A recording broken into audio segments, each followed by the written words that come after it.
I think these personal experiences that you mentioned really show us that it's not just a statistic that we see on TV or something that we heard on the news. These are people's lives, right? This is my sister, my brother, my friend, my mom, and my dad. Like, these are things that we see day to day, and that if we personalize these instances, then we're able to kind of make this easier for us, instead of looking at like, oh, this is happening to other people because they were crazy or they had this, or like it's making it allowing us to dehumanize these individuals, right? So thank you so much, genuinely. That is very telling.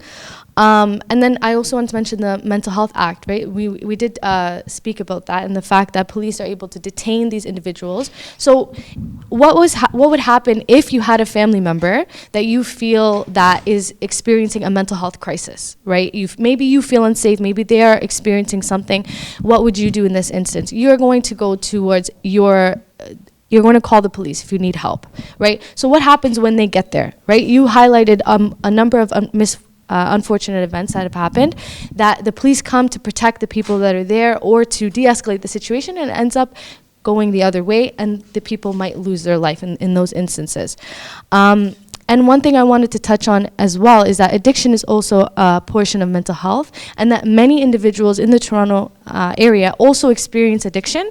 And then in these experiences, they might have psychosis, and then ultimately they are met with police, and then these unfortunate situations can also be highlighted. Has anyone had any experience with addiction, or have seen people around that have also had instances with police? Especially because it can be so complicated when addiction is involved. Has anyone had any instances with addiction? Not themselves, but just seen, even if you were to say like walking down the street, if you've encountered somebody who you feel might have been using or in those instances, or have heard anything? Yes? Hi, good afternoon. Thank you for mentioning about Andrew Lako. I'm related to Andrew Lako. Yes. That incident, what happened is on Eglinton and Western Anfield.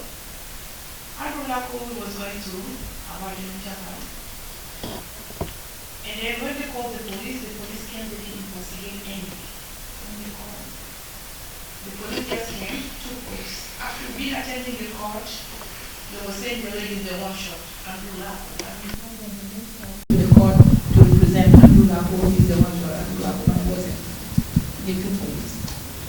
This thing took us a while. After now, we just it's gone. We have his keys like that. He was killed inside the building. And like what you say about mental health, if you know anybody with a mental health in your community or in your family or friend, please don't call police first. Call the worker. Because the worker knows the history of the person very, very, very well. When you call the police, like you mentioned, the police doesn't care. They were saying Andrew Lako has a weapon. That wasn't a good weapon. Somebody living upstairs was making noise to Andrew Lako. The witness. And then he went because he's fixing up whatever. He has a tool and he went and knocked the door. He said, hey, please, please, please, don't make noise for me. I want to rest. Because he's under medication, for taking medication. And that person right away called the police. When the police come, he's walking back to his apartment. They shot him at the back. No any investigation, no any nothing. We saw the body, we were there with the cross boundary, whatever they help us for everything for the funeral. We attend that. And the case wasn't done well in the court. The court was on wisdom. It's better for the worker know when you call the worker first and then call the police. And then two people can come together when this person will be taken by police or taken to the hospital. At least there's somebody's there witness to that person. Like I'm a mother. Some of you are young. Please, when you see your friend was going through crisis, don't come. Try to know if that person, because if you already you have some issues, you already have a case. Now we have like 2 people in our family. They are having those cases. Some of them in Candice. We always call the worker first. The worker know about that person. When the police come, the person will narrate the police. Oh, this person has this, blah, blah, blah, blah. Because when the police come to say you have a weapon, that's it, you're done. In second, the truth can be second. And he was talking to someone online. That guy witnessed his as a friend. He's the one who told us, they say, Andrew say, oh, you know that? These people was making noise when I went to call them. We went and knocked their door and said, oh, please stop, I want to rest. And then they are calling for me police. After that, the guy here, they got Andrew's gone. Inside the building. Thank you so much for sharing that. I'm so sorry to hear. Honestly, it's so heartbreaking to hear stories like that. Yeah. Yeah. I think as black folks, like, we're just like anybody, we're just so brainwashed with the idea that cops can handle all of these situations. Like, we just think that whenever something happens, the first thing that we do is call 911. But there's 211. So I'm literally on the City of Toronto's website. So Toronto Community Crisis Service. So it says, call 211 to be connected to TCCS. The service provides a non-police-led, community-based, client-focused, and trauma-informed response to mental health crisis calls and wellness checks. A trauma-informed approach promotes healing and recovery and takes into account a client's life experiences. TCCS also provides referrals and connections to other services, resources and information, post-crisis follow-up support. So literally there's a number that you can call, and you can even try it to see if it's a scam. Call 211, you know, because there's alternatives to calling 911, and you have these people coming in with guns and force, which escalates the situation. I can add on. Thank you. Thank you very much. I just also wanted to add on, I also do a lot of advocacy work in the community. And there's also another avenue that you can also advocate for a family member if they are dealing with mental health crisis. And that's for under the Mental Health Act. Are you guys familiar with Form 1s and Form 2s? No? Okay, so a Form 1 is a legal piece of letter that you can take to your family doctor or a psychiatrist, and you can get them to actually detain the loved one for 72 hours, and they can actually be admitted to hospital. So that's one avenue. Another avenue is a Form 2, where you can actually go to the courthouse and speak to the justice of the peace and say that your loved one has been experiencing psychosis and needs some supports, and then that letter that the justice of the peace gives you, it gives you 10 days. It is quite time sensitive, but that also allows you to form your loved one and make sure that he's put in the hospital. Because as Black and brown and BIPOC folks, you know, when it comes to mental health, there's a lot of shame and stigma in our communities. And I think that's important for us to talk about, because we can't have a real conversation if we can't address the elephant in the room. And I know a lot of us can relate to this, but usually when somebody in our families are going through crisis, we usually like to use a lot of folk tales, like to say, oh, he's possessed. The jinn's in him, the devil's in him. You know what I mean? And I think, I don't want to say that those things don't exist, because they do, and I do believe in them. However, mental health is like any other health concern. When somebody's going through asthma, they take their puffer. If somebody has diabetes, they take their insulin. We need to start treating mental health the same way. There's nothing wrong with taking medication. I'm not saying medication's for everyone, but some people unfortunately do need to be medicated, and there's a lot of taboo around medication.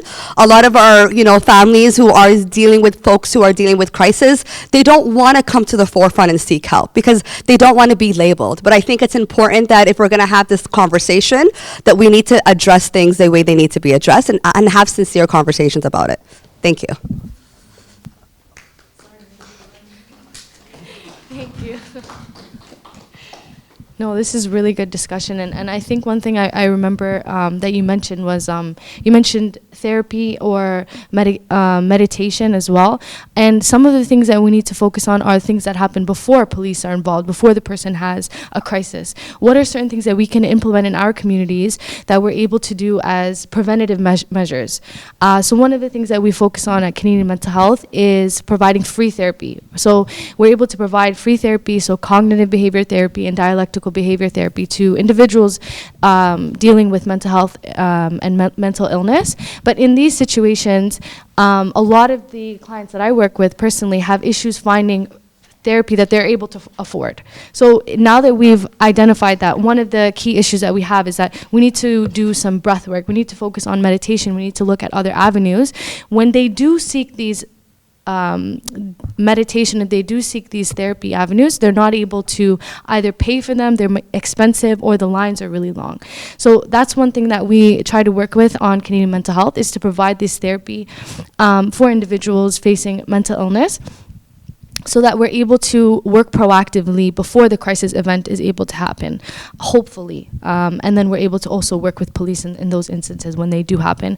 And I remember what you mentioned, and I feel that's extremely powerful, that you mentioned that calling the crisis worker as well beforehand. And I feel like that works as an intermediary, someone that works in the middle and that's able to de-escalate the situation as well. Because when someone is at a 10 and they're experiencing psychosis or they're experiencing a crisis, and you wave a gun in their face or you're yelling at them, if you've ever seen anyone who's experiencing psychosis in those moments, it's going to go from 10 to 100. It's going to go a lot worse. So in these instances, we need to focus on, like you mentioned, de-escalating tactics, but what can we do beforehand as well?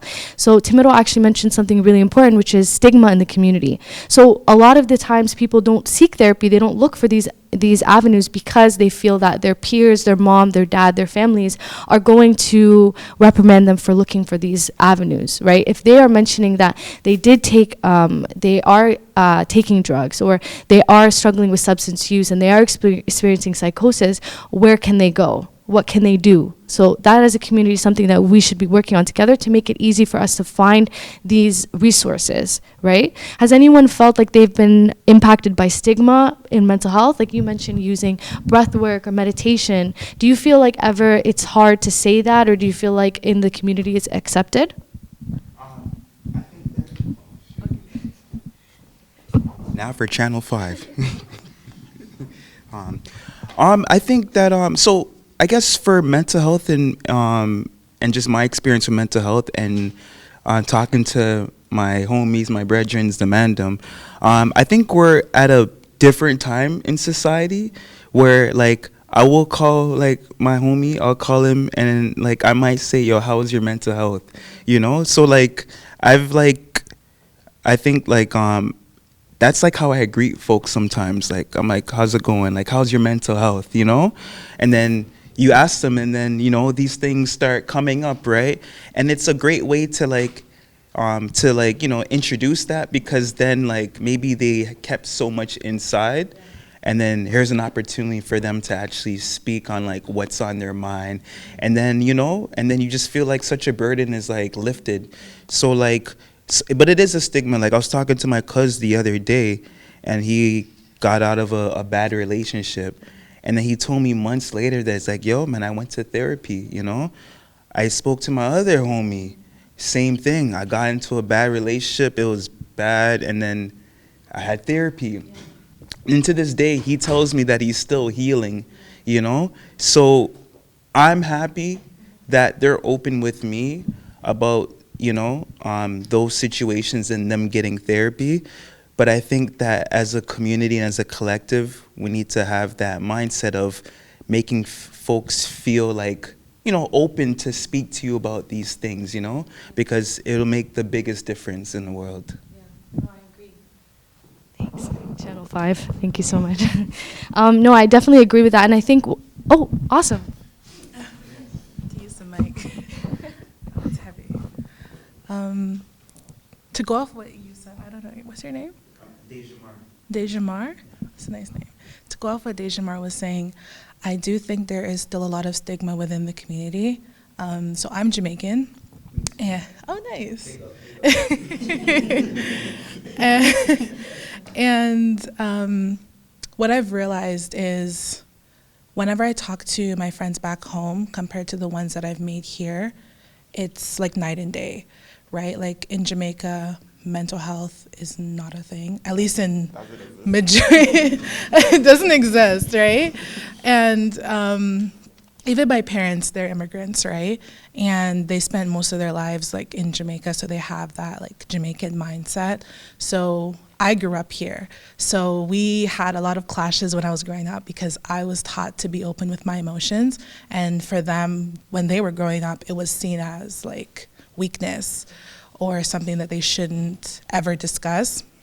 So there is still a lot of stigma within the community. I feel like in places like Canada and the US, where it's a bit more progressive, it's slightly easier to talk about these topics. But within the larger community as a whole, I'm not sure how it is for other countries, but I do know from my personal experience as a Jamaican, it's not something that's discussed openly, and to this day, right? So I do find that, like, even as like international students coming here, it's kind of an adjustment, because what would have been seen as taboo back home is openly discussed here. So yeah, just based off that, I think there is a lot of room for improvement, and a lot of work to be done towards discussing mental health.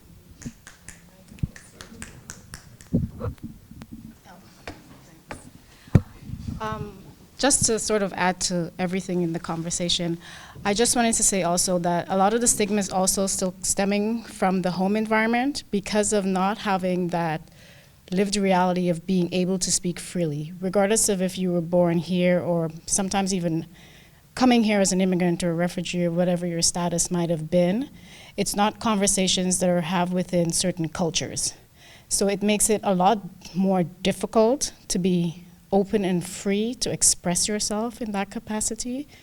That's also, I think, based and stemming from the facts that your parents never had that experience.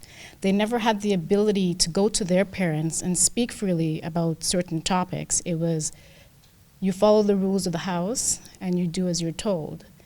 And that's something that I think within every household as an immigrant, it's still very much so reinforced. So it's very hard to now be like, you know, today this is how I feel, and say that with confidence, knowing that your siblings may not laugh at you, or your cousins may not laugh at you, or your parents are just going to dismiss you. So to be able to even have that conversation openly within a larger population, within the community, that's even more taboo.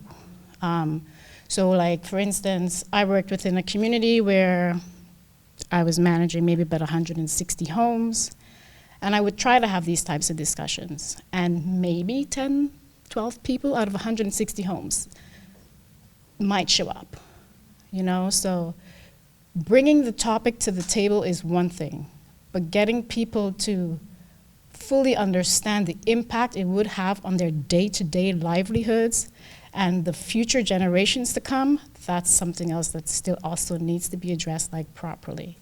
And I think if within the home, as from you raising your child and bringing them up, you don't give them that ability to be free, to speak freely, to ask questions, to nurture them that way, it is gonna continue to be a stigma for a very long time. And I think that's where also the mental health aspect comes in, and dealing with the police comes in. Because as we all say, police are trained differently. They're trained to enforce the laws of the land, as you would say, right? They're not trained to be like, you know what, I think this person is going through this, or they're going through that, or they have this addiction, or they have that addiction. And until that's also implemented as a part of their training, we're never gonna see that interaction change as well. So, and also when someone like you, I think it's been addressed as well, when you're going through a psychosis, your brain isn't working well. You don't have time to de-escalate. And even when you are trying to de-escalate situations like that with people that are experiencing these things at that time, sometimes it escalates, it aggravates the individual even more. It's like you're trying to tell them, calm down, but at that moment, they don't want to calm. And I've been in situations like that, because I've worked in men's shelters, like overnight shelters and things like that. And they will step up to your face, and they will tell you things that you'll be like, you know what, you're getting on my nerves. And you're trying to stay calm, keep your calm tone, be monotone, but it can still escalate a situation depending on what's happening with that person. Sometimes it's dual things that are happening with them. They might be on many different drugs, alcohol, all those 5 different things you're dealing with in one body. So there's a lot that still has to be, I guess, addressed within the whole umbrella of mental health, policing, and where it actually stems from. As I say, a tree is not a tree without its roots. So if you don't know the root cause and fix the root cause of a problem, then you're never gonna be able, that tree's never gonna flourish. So I've had friends that have passed away because of mental health issues, because they didn't feel heard. Or even when they did feel heard, they didn't feel that there was hope or there wasn't that light at the end of the tunnel. Because also, you have to remember, not every day sometimes people are up, people are down, and not every day they can find somebody to talk to. And that might be the day that they were having an episode that you unfortunately couldn't answer your phone. You might have been in a meeting or, so there's so many different factors, I think, that sort of. It sounds like this interaction with police is the very last step, and then we're trying to work backwards and try to find what we could have done, but there's so many interactions. Thank you so much. And thank you so much for that, genuinely. That's so insightful. I feel like you highlighted a very important point, that this interaction with the police is the very last kind of interaction that we see that can sometimes end in a fatal incident, right? So, but what are the many different points beforehand that we need to work on before they get to this point? So like you mentioned, if someone is experiencing a mental health crisis, they're showing signs. Are there any other supports that we can implement along the way before they get to these moments that we're able to help them before they have to have an interaction with the police? And then if that interaction is needed, then we can have other steps that you mentioned, like Toronto Community Crisis. But what other things can we also implement day to day? What kind of supports, what type of counseling is needed that we can work on this for these individuals, right? And you mentioned something really important with culture and stigma as well. Like, I definitely can agree that culture and stigma kind of really go hand in hand in regards to mental health and addiction. So many individuals, and I can think about a personal client information as well, that they have looked for help prior for many different times in their addiction with alcohol, but because of that shame and the shame that they felt, they were unable to talk to their family, unable to talk to anyone in their community until it reached the end result where they needed police interaction because they were experiencing psychosis. So it sounds like we have many different routes that we need to take in order to tackle this huge issue, discussing stigma in the communities, in many different diaspora communities as well. And then incorporating therapy, like you mentioned, and then also stigma, your situation as well makes a lot of sense. And thank you so much for mentioning as well your personal situations of your friends, and I'm so sorry for those instances, but I really appreciate everyone's personal thoughts and incorporating their life experiences. These are really important for us to use these life experiences to make lasting change and to advocate for what we really need in mental health. I believe it was until 4 o'clock. I wanted to double check the time, but if we have we still have time? Okay, perfect. But one thing I did want to ask actually is, we're talking about all the things that break down trust. Like we talked about in police in some situations and how it can escalate situations. But what can we do to build trust, I would say? What do you think, if you saw this from police or if you saw this from a crisis worker, what do you think their actions would indicate to you that you trust them and that you're able to kind of build a relationship with them and you feel safe in their space? I'd like to turn that and ask. Does anyone feel like there's anything that you would see from them that would build trust?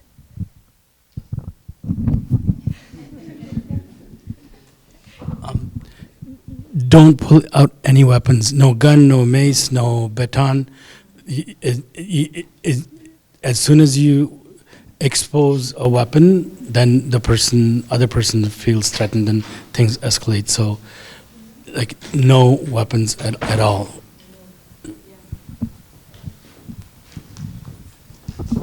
Thank you. I would say proper training in how to de-escalate situations involving mental health crises, and maybe community initiatives demonstrating that the training that they've learned. I used to, at my high school, they used to bring in police officers to come in and talk to students about not turning to a life of crime and why that's bad. So I think initiatives like that, where they start in schools and essentially talk about the importance of mental health and talk about how they're also working towards being able to handle those situations better, would help to build trust within the community, at least from a student's perspective. I know it takes a lot more than just that, but I think that would be a good start for them. Like, if I think back to middle school, we used to do daily meditation after lunch, and they would have us all like in the gymnasium, and they would turn all the lights off and have everyone sit down and then play like relaxing music, and then someone would be like, breathe in, breathe out. But it really didn't resonate with students because they didn't understand the importance of it. It was more performative than anything else.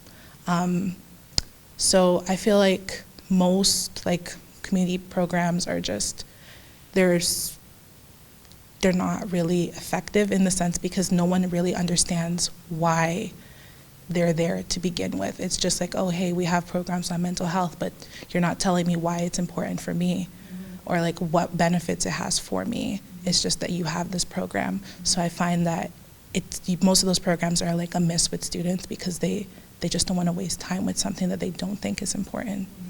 At this point in day and age, we have a lot of different avenues that we can use to sort of facilitate getting information out there into our communities.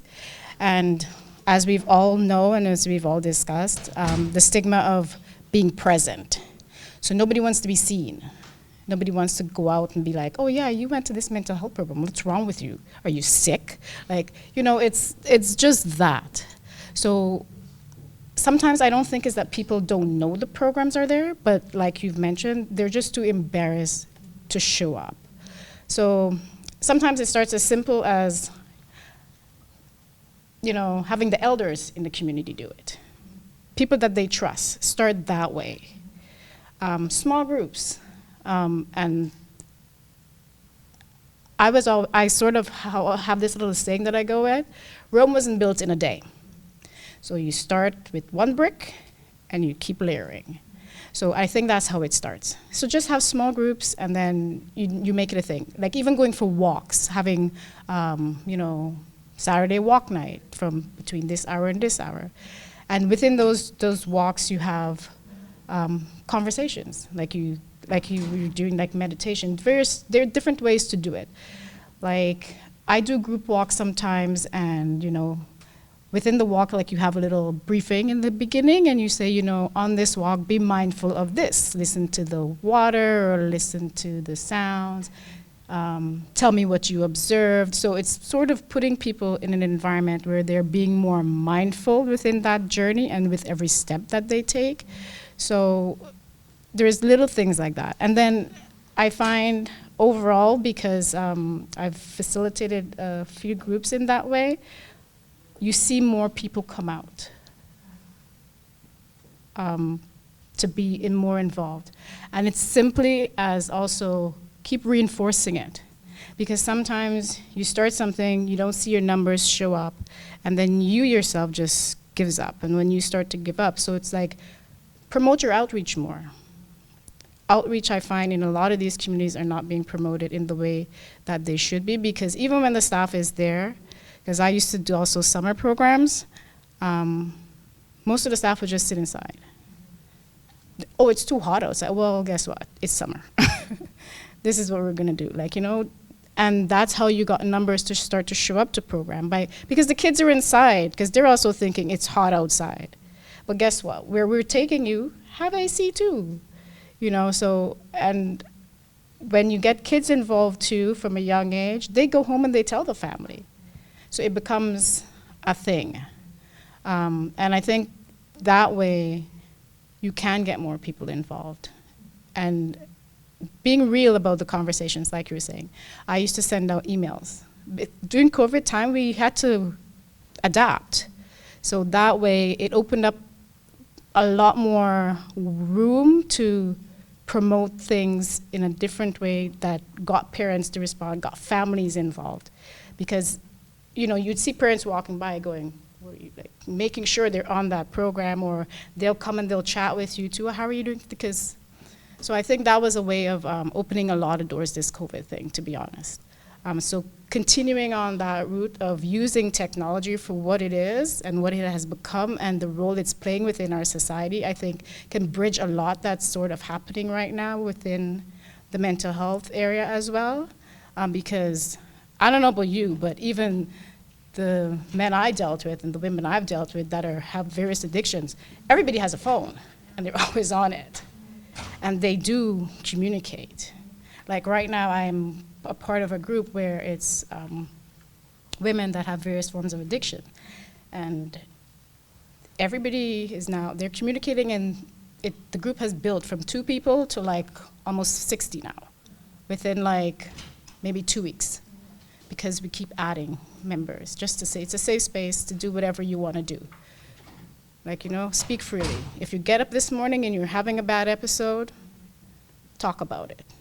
Don't just turn to whatever your vice was. Talk to somebody first. If you choose somebody that you know of the group that you can trust, do that. And it's also teaching people that they are people they can trust. And that person may not be somebody in your family as well. And I think that's also important, knowing that you don't have to turn to someone in your family, because that doesn't really help sometimes. Being a little pressed for time, so I think we have 5 minutes left. Yeah. Honestly, I love the discussion. Thank you so much for bringing this microphone back to me over and over again. Thank you so much. But also thank you so much for sharing. I feel like everyone gave really, really insightful answers and were able to really discuss this together. And I really, really appreciate it. And ultimately made me think more about this issue in general, that although we looked at the end result about how Black youth are dealing with police during mental health crisis, it made me think now proactively to how the many different instances beforehand that we're not dealing with the issue. We're ignoring the issue until we get to the very end. I didn't mention this earlier, but I do work in emergency departments as well in the mental health ward, and I'm able to see how many times we're able to cycle the same person over and over and over again. They're experiencing a crisis, they're experiencing a drug psychosis, they're in and out of the hospital, and we're able to just send them right back out there where they came from without able to connect them to the supports that they need. And so they keep cycling through the same destructive cycle, and then ultimately we can end up in an interaction with the police. So I would say everyone to take what we discussed here today and to discuss in your own communities as well, and let's all look for solutions to this issue. And I know that if we work together, we can do anything. So thank you so much, everyone. Thank you.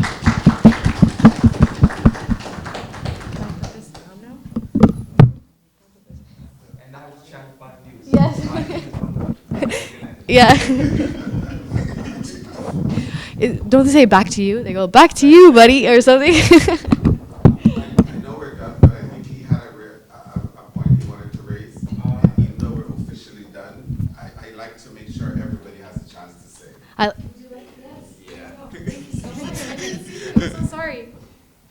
So yeah, I just wanted to add to what we've discussed. I have the law of Kobe that says do not judge and learn how to voice out, right? So in a community, we have to accept people's views and not try to judge them. I feel like people hide things in themselves because they feel like, oh, once I tell this person, he's gonna judge me. So whenever they are going through something, they are not going to voice out, right? And also, the law of voicing out, you have to know that when you voice something out, it reduces the stress and frustration in your mind or in your heart. So you should also learn to, voice out. You have to find somebody you really trust, and then you talk to them, oh, this is what I'm going through. And you don't know, voicing out will help you reduce that stress or the frustrations. Thank you.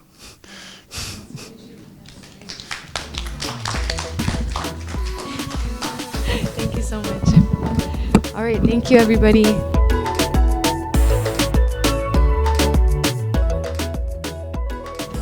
The most important piece of that is we all have kids. We all have 3, 4 kids, whatnot.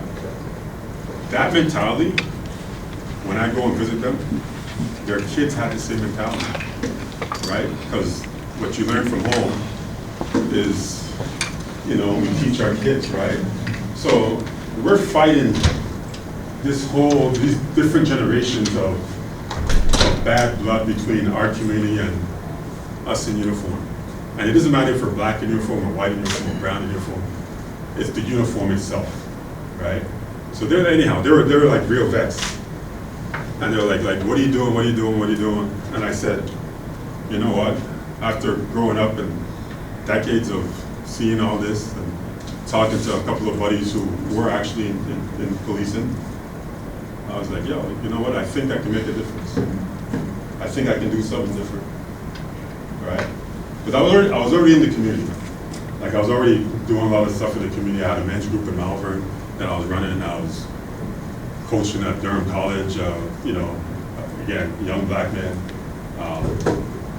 I had a black young boys mentorship group in Malvern, again, 20 black boys. We had it for 10 years. So I was already in the community doing that type of work.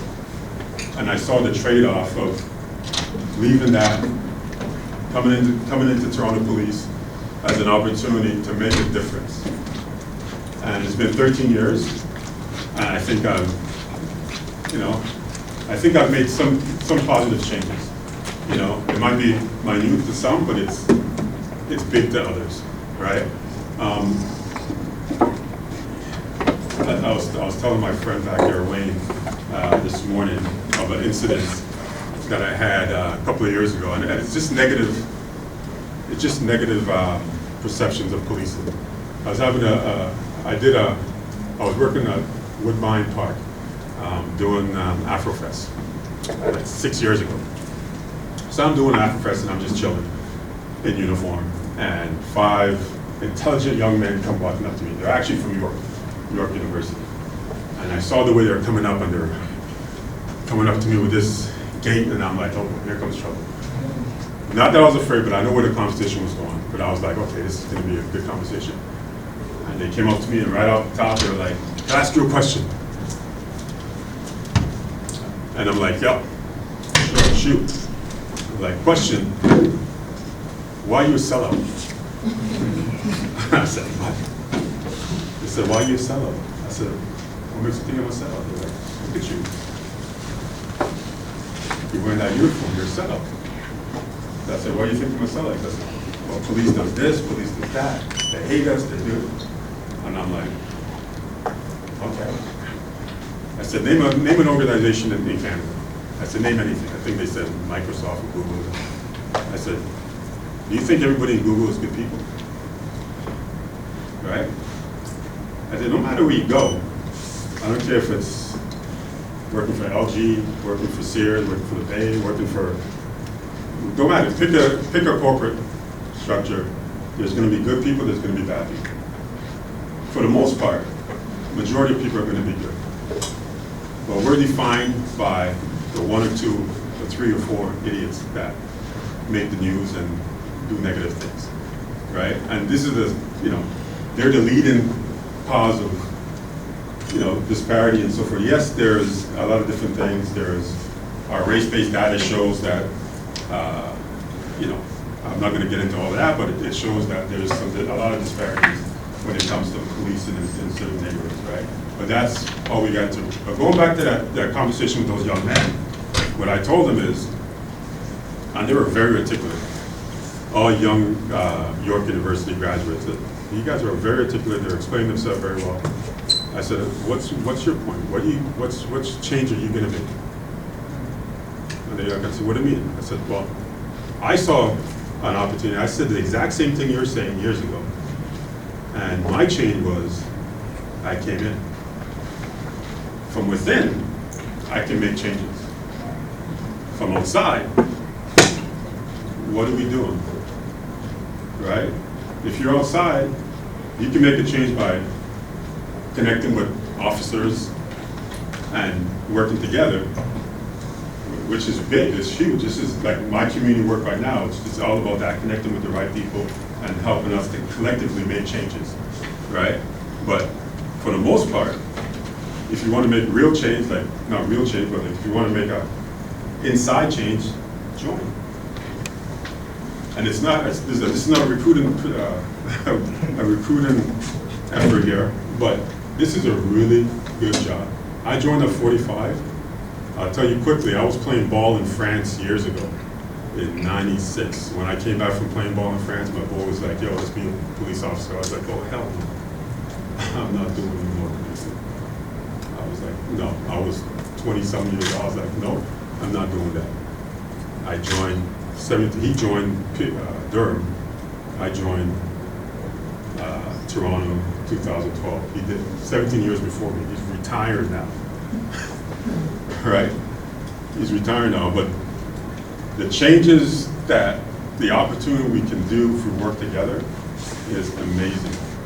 It's like literally amazing, right? But back to those kids again, I said, make the change. Like by the time we finished, one of them out of the 5 took my card, and he said he called me about a week after looking to apply and so forth, right?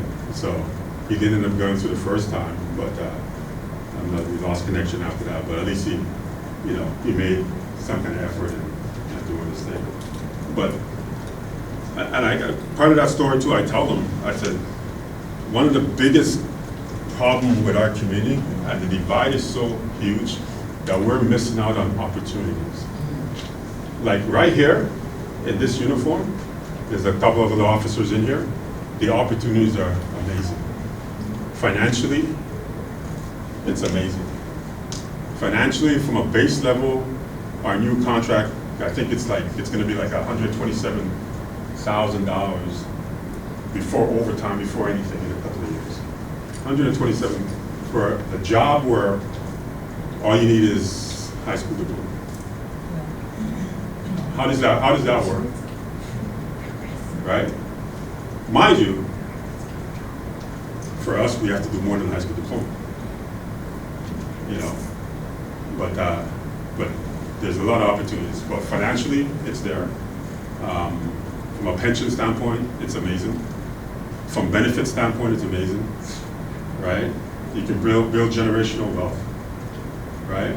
And because our divide is so big, we're, as a black community, we're missing out on opportunities as such. Not only us, but you got EMS, like public sectors, you got EMS, you got fire, right? Those opportunities we should, as a community, we should look more at. But we're gonna benefit individually, and if you benefit individually, it's gonna assist your community, right? But, so that's just short of how I got to where I got to. Right now, so this is year 13 for me. I love the community. Prior to doing this type of work, I was always in the community doing other things, self-employed, doing my own thing. I've been blessed to have great supervision, great superintendents.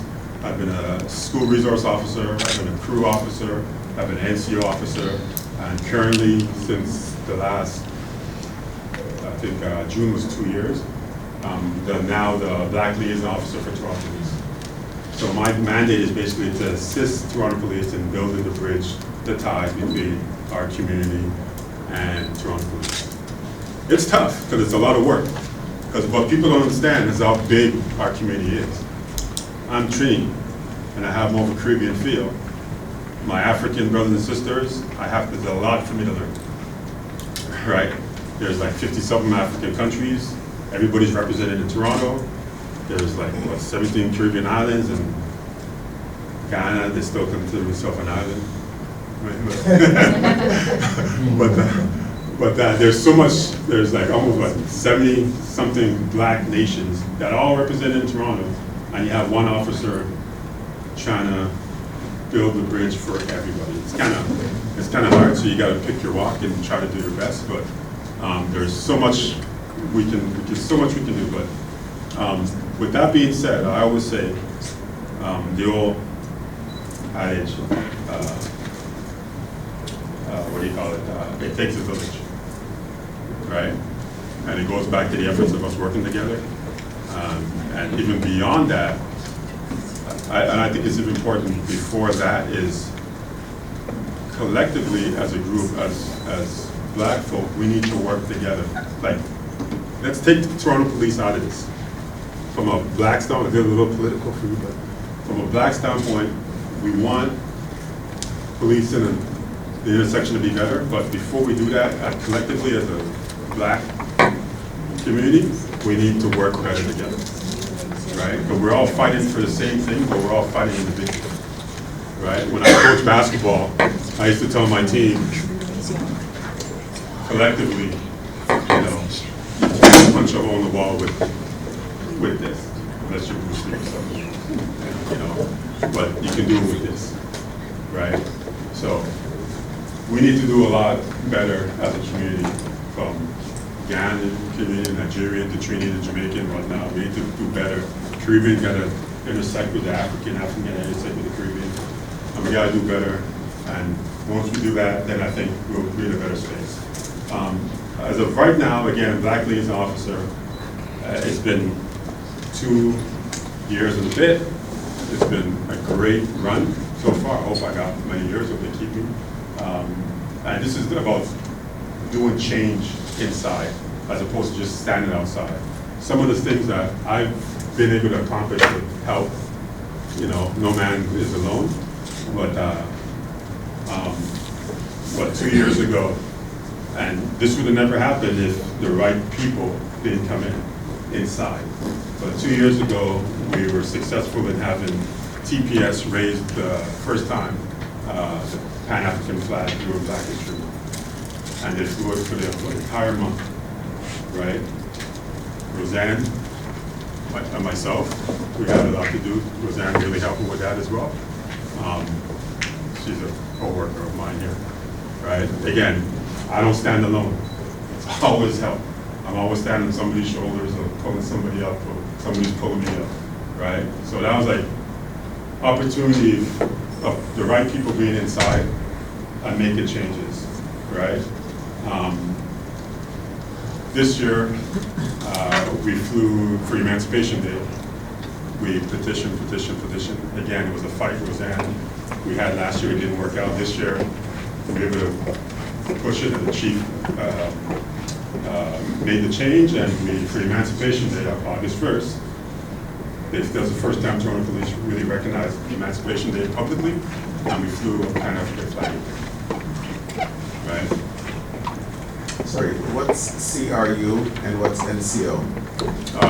So CRU is Community Response Unit.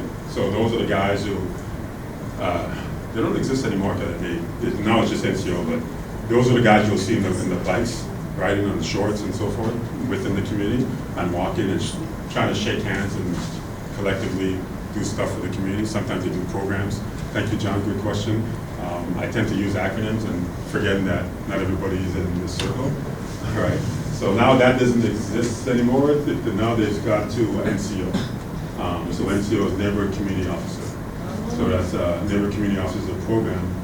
A very successful program has been going on. That again, you see the guys on the bikes, you see the guys in the shorts, and they're different uniforms, a little more jazzy, snappy uniforms, and they're in the community making relationships, working with kids, working with seniors, doing good work, you know, trying to make a difference within the community. They're not really tied to the radio, not really tied to doing radio calls. They're more, their position is really to build in the community, right? So, a great question, John, thank you. So making changes. Again, when I came to Canada, Montreal is a different animal than in Toronto, but 99% of officers did not look like us. And right now we see some changes. It's really good. I know in Toronto we can see black officers, brown officers, and so forth, but with respect to our community, we're seeing a lot more changes, right? So, any questions? Yeah. Firstly, I want to thank you so much for your presentation. I also want to thank you for what you have done in the community. So, my name is Francis Ola. Probably I was selected to support the office speaking today. I'm the Executive Director of Youth Now and Health Services, who organize this department. So I want to say briefly in support of what the officer just said. if we want to make a change, it's hard to make a change from outside. You can only make a change from inside. So the program we run, we are located at 2300 Shepherd Avenue. We have been there for complete 19 years. So one of the things that is, I got ticket from police officer, 13, because I didn't change my car number ticket on my car. So I live on Habitat.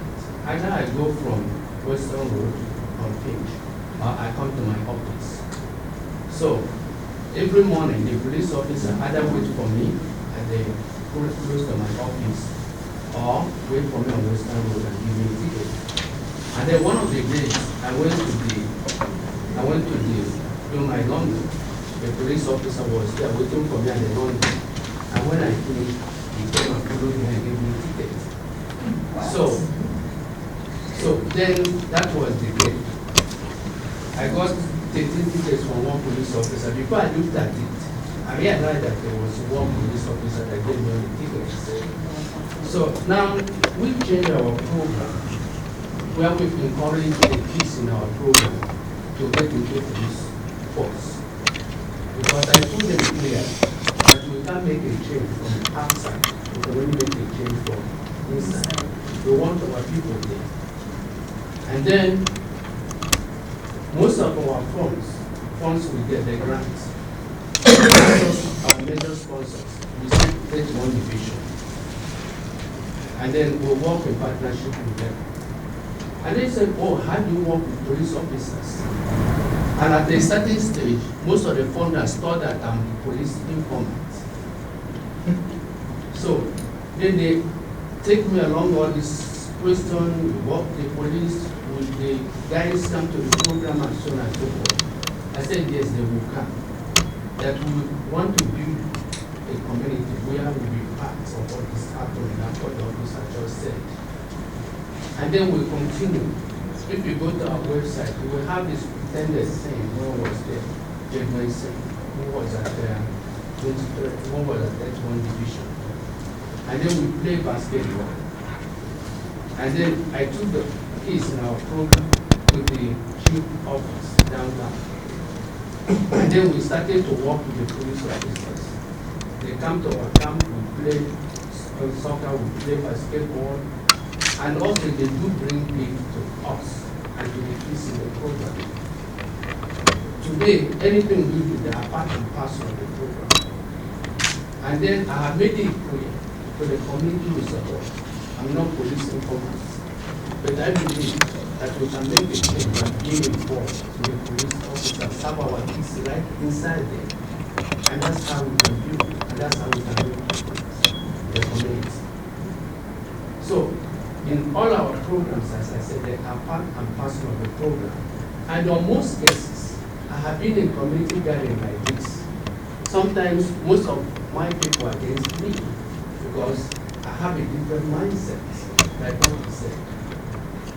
My mindset is that it's like in the bank, where the Indian people are in there giving mortgage to their own people. Yeah. It's like in other IT programs, where the Chinese people are taking control of, and where are the black people. And then when we come to construction, it's the Portuguese and the Indians. Our major sponsors are the Lionas. And when you go there and see what they do for their own people, they just give us a tip. And then we have a good number of our kids that are dropped out from school. In Italian community or Portugal community, when they are out of school, they fall back to construction, where they make hundreds of thousands of dollars. I'll say one thing though, in regards to just about a historical point of view. A lot of new generation Canadians, especially from countries like Africa, the West Indies, and so forth, the policing is totally different. So a lot of us come here. Like I know in Trinidad, you can act the fool in some ways that some of these kids act the fool with police because you'll get tough on. you know what I mean, the way they'll deal with you will be totally different than the way that you're dealt with over here. I know in Africa, like you can't, there's sometimes there's corruption in the West Indies, sometimes there's corruption in Africa. So you have that mindset that this is what the policing is gonna look like in Canada as well. And it's totally different. Yes, there's always gonna be the one knucklehead or two who's gonna be doing nonsense. But for the most part, it's a totally different way of policing than what you're coming from. And that we have to change that mindset as well. While you're here in Canada, policing is totally different. It's more community-based as opposed to back home, right? So, and that's a hard reality that they sometimes change in our minds. So. Yes, the concept of our program bringing the police is what we just said, that education, bringing that proper education to our young people. Like we talked about the economic importance. Back home, police officers are not paid properly. Sometimes they have that mentality. But when they are properly educated, what police does it and the way it works, it changes their action towards getting involved. And sometimes they are in the school where they are, because before, most of the kids in our program, when we ask them the experience they have with police officers, is when police come either to handcuff the dad at home or handcuff the mom and keep them away. And that's their experience. And it doesn't heal in their hearts. And that's the where they see police officers from. And that's like going back to the programs of which we have, like the crew, which doesn't exist anymore, but the NCO programs, and even the PRU guys, primary response guys in the car. A lot of the connections we try to make with our youths, especially our youths and the public in general, is first time connection with us is a positive one. And that lasts as a lifetime, right? As opposed to, like the gentleman is saying, as opposed to the first time connection, the police is kicking down your door and arresting your father, right? That will always live, 50 years from now, that's gonna live with you, right? The first connection you have, when I was an SRO officer in the schools, and I'm going, for 5 years I was doing that, amazing opportunity. Met some great kids. But the first connection they have is a safe space in school, and you're actually meeting them on their level, in their safe space, and making that connection. And, you know, hopefully that rides with them for years and years to come, right? The first connection is always bad. And for us to see, I think representation is key, right? To see an officer that looks like you, looks like your uncle, looks like your dad, looks like your mom, you know, we have other officers, to see that representation. And I always thought this, like I put my pants on the same way you put your pants on, one leg at a time, right? I'm no different than your uncle, your brother, your father. Like, that representation is key, right? So, again, this is not a recruiting pitch, but, you know, you young men and women in here, you know, these are opportunities you should, you know, you should really look at. It's a great, great opportunities. Not just myself, but if you guys don't mind, we have 2 officers in front here, again, black officers, and they'll tell you the opportunities are boundless, you know. But and I did it at 45. I came in here at 45. That's way beyond you young people in here, right? I'll never get that 30 years. But I'm good, you know, I'm good. I'm just trying to do as much as I can while I'm here, and I'm thankful for the opportunities I have, right? Miss Angela? I keep hearing safe space. What else would you suggest is any other ways of building that trust between the police and the black communities, especially as you said with youth? Because I feel that sometimes we tend to deal with the situation as it arises with the youth, but those youths, as was mentioned earlier this morning, comes from a family, comes from somewhere, have other connections. How do we build that trust when we have these other situations that may not all be on the same level? So I'll only speak, good question. I'll only speak for myself, my experience, what I've done. So again, because I'm a basketball guy, I played Division I basketball, I played overseas, played on the national team a little bit. So I'm a basketball guy. So I always, when I came into Toronto Police, when I was even working PRU, when I was driving the cars, doing the radio calls, there's a program called Pro Action, which if you put an application to, they'll provide you funds to do programs with youth and connect youth to policing. So I utilized that. I saw there was an opportunity to connect with the community that in 55 Division where I was working at. So my first year, finished probation, the first thing I did, I went and did an application. I ran a basketball league. That's my wheelhouse. I went straight to my wheelhouse, my comfort level, my expertise. I went and I did a basketball program I ran for like 5 years in 55 Division. And not only was in 55 Division, I dealt with grade 6 and 7-year-old boys before they start doing real nonsense in middle school and so forth. Not only was in 55 Division, but I had, we had a team from 31, we had a team from Regent Park, we had a team from Malvern, and we had a team from Flemo, and one more team. And what I did every week, it was important because I think we all, again, like I put my pants on the same way you put your pants on. In Region, they do the same thing. In Flemo, they do the same thing. So my league, every week, we had the league was stationed in different divisions every week. So every week, the kids went to different divisions and played in that, and they saw, kids who never left Region, all of a sudden were in Flemo. And seeing that the Flemo people are, hey, they're just like us. You know what I mean? The people in Jane and Finch, we're seeing the people at Region were just like them. So connecting with youths, like I've done programs where I've done basketball programs. A lot of the stuff I do is youth-based.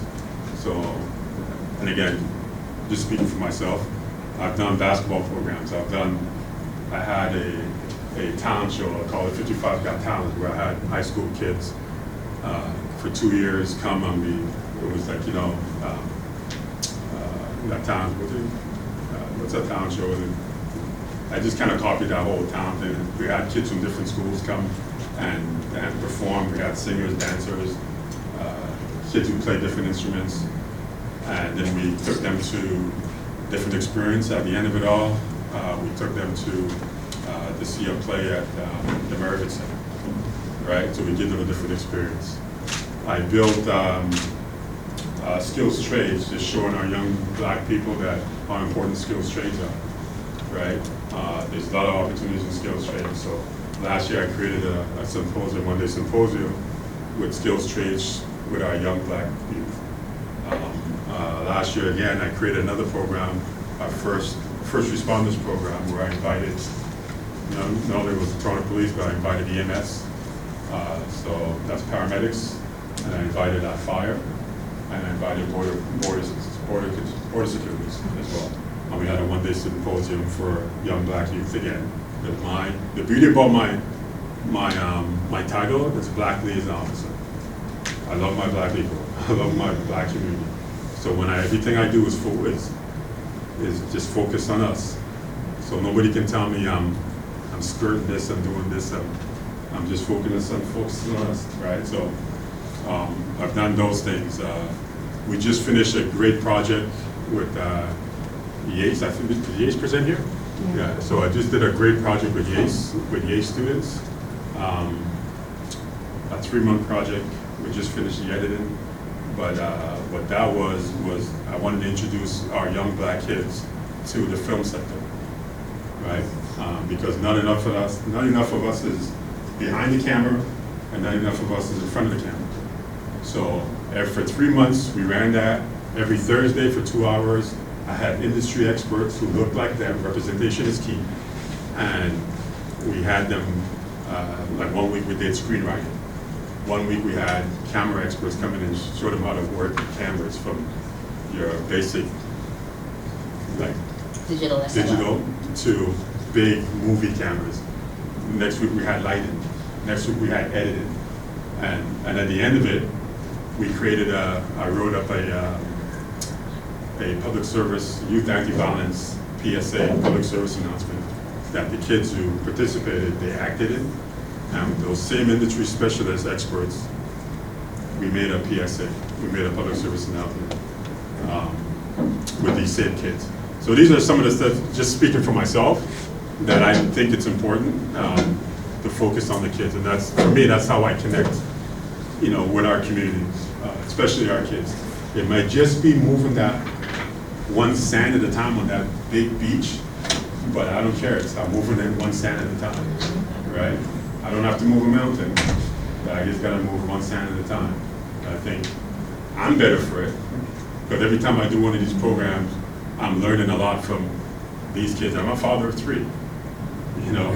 My youngest is 20, so I've seen it all, but every time I do one of these programs, I still learn something from the kids who participated in it. And I think they learn something back as well. Right? Yeah. So if I can follow up with the part B, again, police, trust between police and the black community. A community consists, as I said earlier, of the family.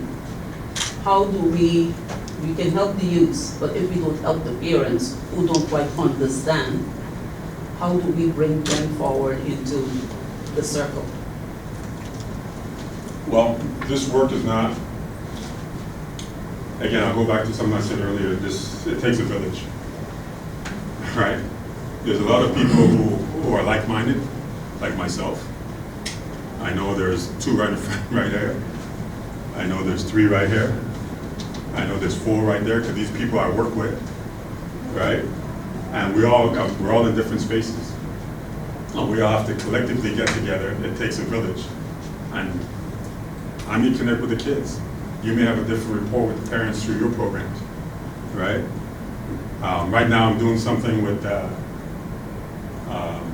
connected with Alzheimer's Ontario at their Toronto branch, and I'm doing an Alzheimer's program going to seniors. We did it at Medenta recently. We brought Alzheimer's and we spoke about Alzheimer's because, again, it's a stigma in our community.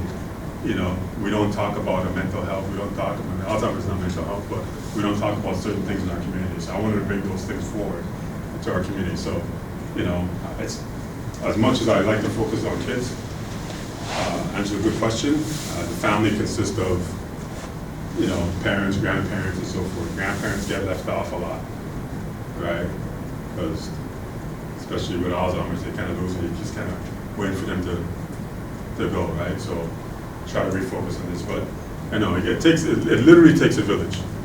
It literally takes a village. The walk isn't alone, and I always say, regardless of what programs I've done, I didn't do it alone.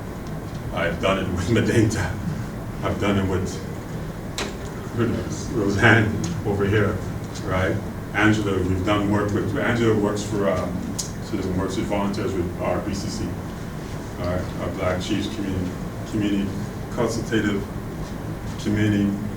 Say it again? Community Consultative Table, the Chiefs. Right. It's the oldest of all of the CCs and the CPLCs. They were formed about 38 years ago to bridge the gap of what was happening at that level of policing and the community. So they've been doing a lot of the work way before I've been doing it, right? But again, that's part of the village, right? So a lot of work we got to do. The work is always going to continue, but it's great. I'm passionate about it. And if you care about your community, I think you should be passionate about it as well, right? Sorry, just in response to what you were saying. So it's not easy connecting with older adults who have that mindset of we don't like the police because of previous interactions, right? So just in adding on to what Curtis was saying, when you connect with the kids and the parents see how you connect with the kids, so you may be in a neighborhood, like we're both neighborhood officers. So, like I'll go into a neighborhood and I'll keep going into that neighborhood. When I was new, I keep going in. I've had parents say, oh, don't talk to her, she's a police, don't talk. And I still keep going. Slowly, those parents that didn't want us there will, one at a time, have a conversation with me. Hey, do you have slushy tickets? hey, do you know any places that are hiring? So I think it starts with the kids. Although we do want to reach the parents may not want to initially speak with us. So if we connect with the kids, which we should because they are the people who are going to be leading us eventually and taking care of us, we then slowly will then connect with the parents. If that makes sense. I've been there. This is my 49th year volunteering in Ontario. And I'm also a Montrealer. There you go. Thanks, work. If I can chime in as well, thank you. Great question, and I do resonate with your question because I've also been pushing and saying that parents and caregivers are a part of the solution. And that's actually why I want to let you know that the City of Toronto has taken a shift now. There's a new program called Family Wellbeing Program. It originally started in Scarborough, and they just recently started to do a pilot in Etobicoke now, and Medeta, my organization, is actually one of the organizations that's actually leading that pilot, and I'm actually the coordinator of the Family Wellbeing Program. And I'm very excited because in my previous role, I was a youth justice worker. I supported a lot of youth in the criminal justice system, and I never saw a youth as an individual. I always saw the youth as a part of a family unit, and I had a lot of families, a lot of caregivers, parents telling me, well, Tiniro, I also need advocacy. I also need resources. I need supports in community. Why are the parents excluded? So I'm happy to finally say that now parents are not excluded, and there's a specific program that's targeting parents explicitly and saying that we want to make sure that parents are also being given those wraparound services. So I want to reassure you that there is a shift and there is a mindset that now that we realize that, like Curtis was alluding to earlier, that it's the onus is not only on one agency but multiple. It takes a collective. And then one thing I've been also doing on the ground is, even with my other partners, letting them know that this work is should not be done in silo, but should be done in more of a collaborative approach. And I have to say that I'm very excited that finally people are starting to see that that's a part of the solution. So I want to give you those reassurances that there is a shift. It's so important they ended with that. Again, the same analogy I did with the finger and the fist, the silos, same thing. Since I've been in this role, it's, like I said, June is 2 years. My biggest problem that I hate to see is how fragmented our community is. Right? We have grants out there. Like I'll give you an example of just like federal grants out there for black causes. It exists, right? Yes. Say there's $100 available, but we have 70 different groups, black groups, trying to get a piece of that. Yeah. Right? Because that Berlin conference, the Berlin conference. That Berlin conference did a job on us. It separated us to the point where. Thank you. It did what it was supposed to do. Exactly. It did exactly what it was supposed to do, and it's still doing it. Yeah. Right? But that's my biggest thing. We have $100 and we have 70 people and 40 people get it, but you get $2, and what can you do with $2, right? Whereas the other community, like the Asian community, China is provinces. So the Chinese community here, they may be segmented, but they got one. So they got that $100. The brown community, the South Asian community, they got that $100. We're fighting amongst each other. We got the Ghanaian, we got Trini, we got Jamaican, we got this, and how much are we going to do? We collectively, I'll leave it with collectively, we just got to do more together. And hopefully TPS, with good people like you have in front here, we can collectively get together, reach out to us, take my number, take my cards. I'm sure these young people in front of you would do the same. We have good people, man. We have good people. I was just going to say, we have a couple of programs as well. I know the underline is, youth, black youth, and we all see what's on the TV and what's coming out now. There's a number of programs, particularly focus tables, which is focus in our community by, I forgot what the acronym stood for, but it's acutely elevated risk. And so anybody could say, I have a student or there's somebody in my community that I think they're going down the wrong path. And it's a partnership with United Way, the City of Toronto, as well as Toronto Police. And they'll come together to be able to help support that individual within 24 hours. they'll actually reach out to the family.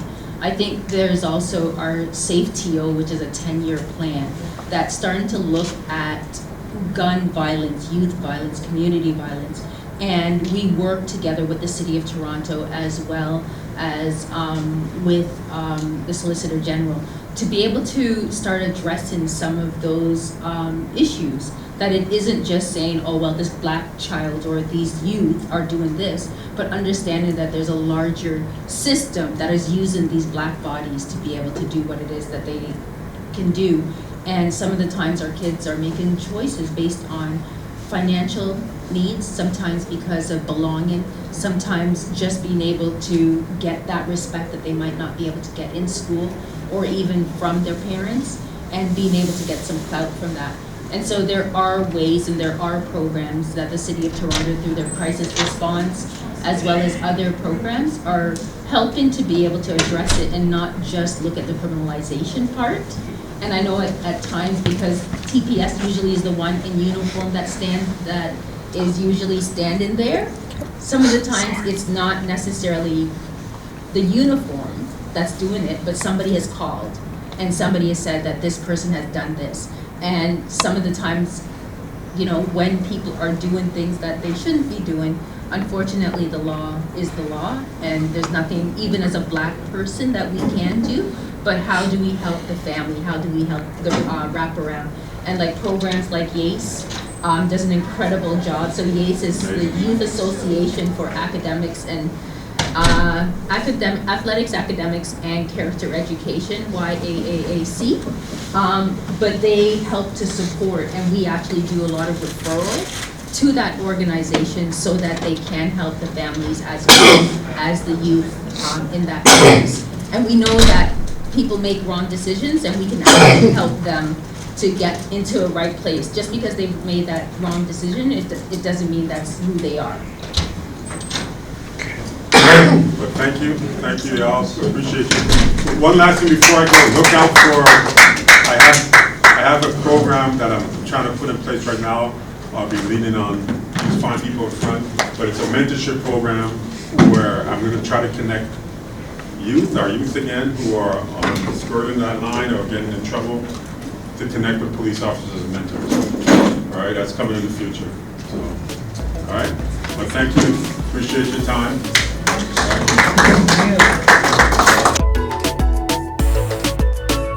We're done. We swap, and you find another partner. We ask the question, you repeat it. So I'm going to let you do that. Be careful. There are things on the floor. I want everyone to be safe. Go ahead. Do not talk to anyone you know. Go. Go right ahead. Okay. No one you know.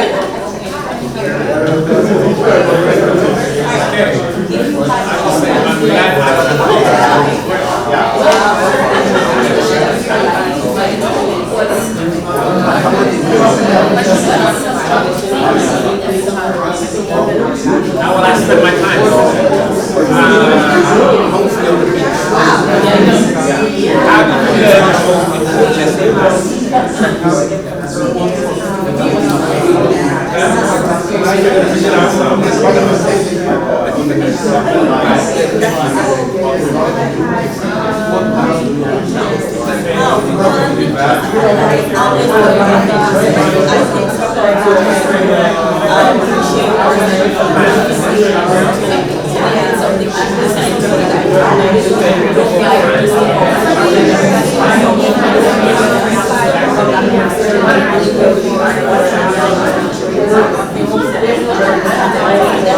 All right, that was a short amount of time, but if you have not finished up your question, please finish it up quickly. And switch cards, switch partners.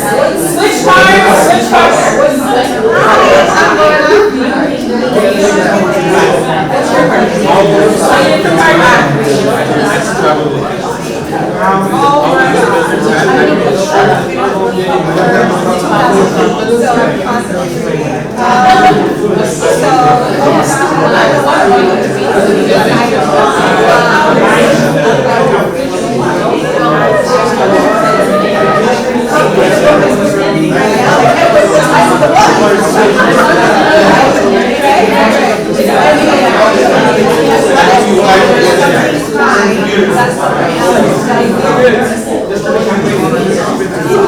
thank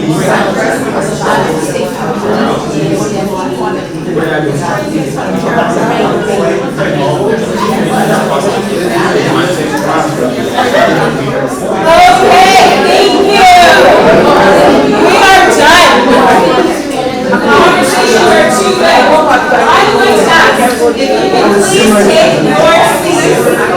Hold on to your cards. Take your seats. Take your seats. Thank you.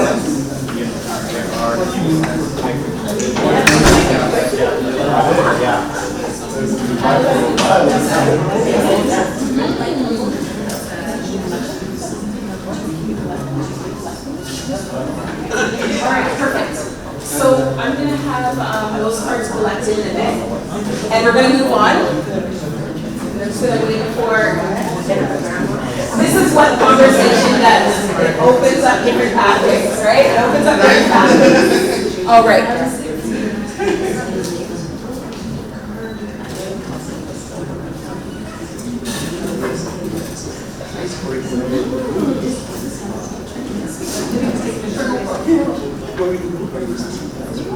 So there is a reason why I did that. I've seen it done somewhere else. I did not develop that. But in my classroom, what I do is something that tends to be unconventional. I have the kids sit in different groups, and I put them in different groups, and they mix around. And I do this with every grade, whether it's younger, kindergarten, grade 8, 12, doesn't matter, because I want them to be able to build that connection. I have that there, build connection, be involved. So they're building connection, because we have a lot of issues with, I know someone was talking to me earlier about bullying. And when you know someone, you're most likely not going to bully them, because you're a friend, you get along, you see this community. So we're not really going to be bullying. So we're breaking down barriers when we have people building connections. They're building connections in the class, and they're building connections outside, meaning that we teach them from home how to build those connections, but also our teacher in the classroom. If you don't see it being done, you can advocate for your child and teach them how to advocate for themselves, how to build connections. These are social skills. And we have lost some of our social skills, especially with COVID, but even before COVID, dare I say, that it wasn't perfect. All right, so I'm not going to beat up someone that I really love. Just not going to do it if it's true love, right? So this is how we build, this is one way we build connection. Another way that we build connection is getting vulnerable with each other. And there are layers, so that was a mixture. Some of the questions were deep, and some of them were just surface level questions. You can start with the surface level questions, but you do want to get deep. And in a classroom, or even at home, or someone you meet, start with the surface level questions, and then get deeper and find out about them. What are their passions? What are their dreams? What are their fears? This is how you build that deep connection. And if you do that even as a teacher, because I've seen it in class, the kids will tell you what they need. They will show you how they're really feeling when you say, how are you? I'm not feeling great. My stomach's sick. Okay, this is what I need you to do. Go to the washroom, spend some time there, get some water, because sometimes they don't even know what they actually need.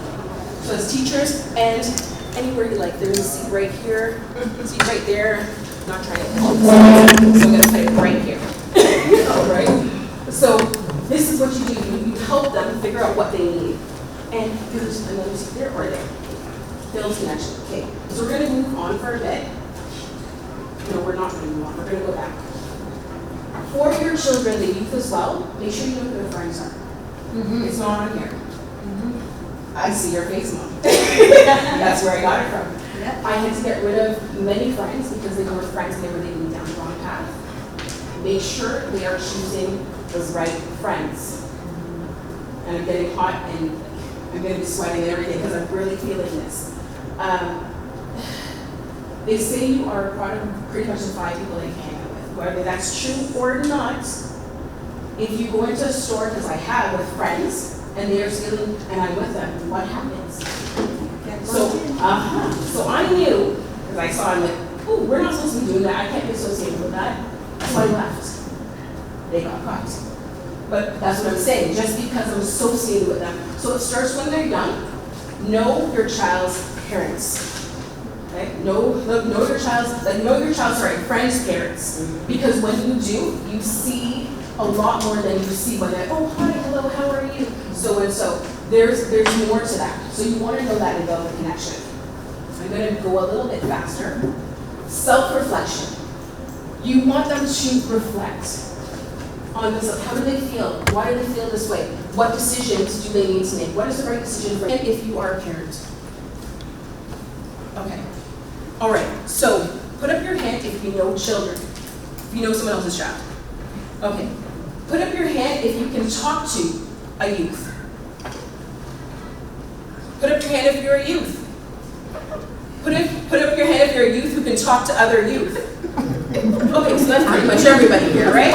Good. So the reason why I'm saying this is because you are the advocates. It doesn't have to be your child, because that could have been your child. So we're not just dealing with our children, we're dealing with other people's children as well. If you are a parent in here, or if you have access to children to help them, be involved. That is the next one, and I'm not going to spend too long on be involved because it's pretty simple. But you can write a letter to the school, right? Just let them know. It doesn't have to be an angry letter, like, oh, how's so-and-so doing? Send an email, call. If you can show up, because it does make a difference. I'm telling you, being a teacher, it makes a difference. For me, how should I say? It makes a difference, but it doesn't matter because I do what I do in the classroom anyways, in spite of there being a parent there or not. However, not all teachers are going to go that extra mile and say, you know what, I'm going to be the parent when I'm in the classroom. They're going to be like, your parent's not there, guess you don't matter, and I'm going to show you, even if I don't tell you, you don't matter. That's not all teachers, but I've seen a lot of things. So if you can't go, find someone to go, all right, and also know how to speak to the system, because if you're just going in aggressive, and I'm not saying you have, but this is what I've seen, they're going to tune you out, and you're going to be the angry black person or the angry whatever. They're not going to take you seriously. But if you go in, can I have a volunteer? It's not going to be anything. Okay, perfect. If you go in, can you just stay over there? Like, tell me your name, please. Lorna. Hi, Lorna. How are you? I'm okay.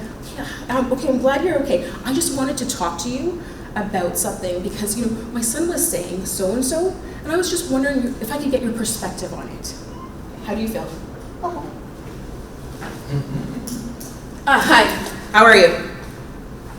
Okay. Sorry, what's your name? Miss Richards. Miss Richards. Okay, hi, Miss Richards. Yeah, so my son's having problems in the school, and there's someone bullying him right now. You need to do something about it. You need to do something about it. This has been. Thank you. That's it. I'm gonna stop. Okay, so because now we're good. I saw the face. Did you see the face? That's exactly what happened. So you go in with a certain decorum. Right? Because you're supposed to be there and your child matters. And the way that you treat other people, your child will see, and the youth will see, but also other teachers will see. They'll think, oh, great, so-and-so's coming down the hallway again. So-and-so's coming down. This is what happens. So I want you to be involved, but I want you to be intentional about how you are involved in the school system. All right? And that's with everything. The way you treat people matters. So there's letters you can do. You can join a parent council. You can call. You can do email. I mentioned that before. And also find out where to get the support, because we can't do everything ourselves. We need to find support very early. And know the curriculum. Your child does not have to be an A student. They need to find their zone of genius, which hopefully I'll be able to get into. They don't have to be an A student, but you need to know the curriculum, because the teachers have a curriculum. It's online, Ontario curriculum. And when you go through that, it tells you everything that they're supposed to learn. So you can see if you like it or you don't like it, but you can also say, you know what, I'm going to take this piece out and I'm going to teach my child. Maybe in the summer, I have parent-teacher interviews in June when we don't need to have them, when we don't need to have them because they have those 2 months to get ahead, to change the way that they feel. And I say, this is what I need you to do. I need you to learn to tie your shoelace. I need you to learn how to write a letter. All the things that are going to help you get further, this is what I need you to do. All right? So we're going to go to, that's build connection and be involved. Self-regulation. Who knows how to self-regulate their system? Okay, we're going to do it right now. We're going to do it just for a little moment. So what I'm going to get you to do, because we need some movement in this room, I'm going to get you to stand again. Good. Can I get everybody to stand? I'm going to breathe out. And I'm also going to check the time because I don't want to hold you too late. All right, good stuff. Okay, so what we're going to do is we're going to breathe in for 4. We're going to hold for 4. We're going to breathe out for 8. And that's 10 that I showed, so that's bad because I'm a teacher. 8. All right? So let's go for that. So we're going to breathe in for 4. 1, 2, 3, 4. Hold for 4. 1, 2, 3, 4. Breathe out. 8. 1, 2, 3, 4, 5, 6, 7, push it out, 8. Do it again, in, hold, out. Now I'm just going to do it, in, hold, out. Another one you can do, breathe in twice, fast, out once.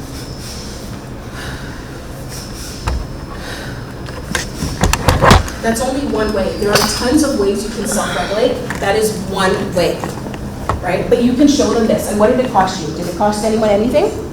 Did anyone pay any money for this? No. Okay, it's free, right? Fidget toys. Dare I say they're alive? When we were growing up, fidget, we have fingers, okay? We don't need to be playing with things. But if you happen to have a pebble in your pocket, perfect. No one knows. If you have a pebble in your hand, okay. But we all have fingers. So I can do this. I can do this. I'm not doing this. This is not self-regulation. If it's bothering other people, it's not self-regulation. Teach them how to regulate. Teach them how to walk away, take time for themselves. Make some good choices. I'm going to have you go back to your seat for a moment. All right. Thank you. For a moment. Is this good? No? Okay. All right. Thank you. Mic check.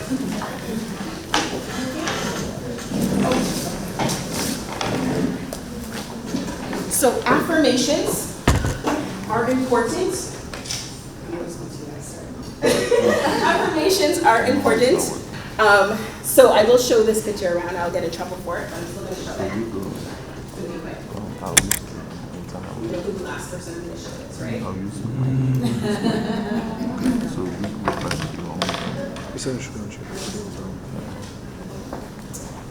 I got affirmations all the time, and so did my sister. To make sure, no warning, to make sure that we had it in our mind we could do anything we wanted to do that was positive, that we were not below anyone.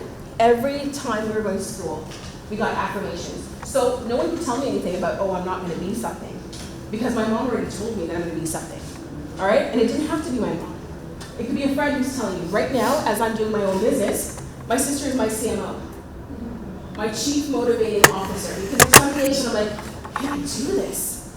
And she's like, every morning at 8 o'clock sends a text. You got this, keep on going. Right? So be that champion for your youth, your child. Otherwise, someone else is going to take the position, but they will not be a champion.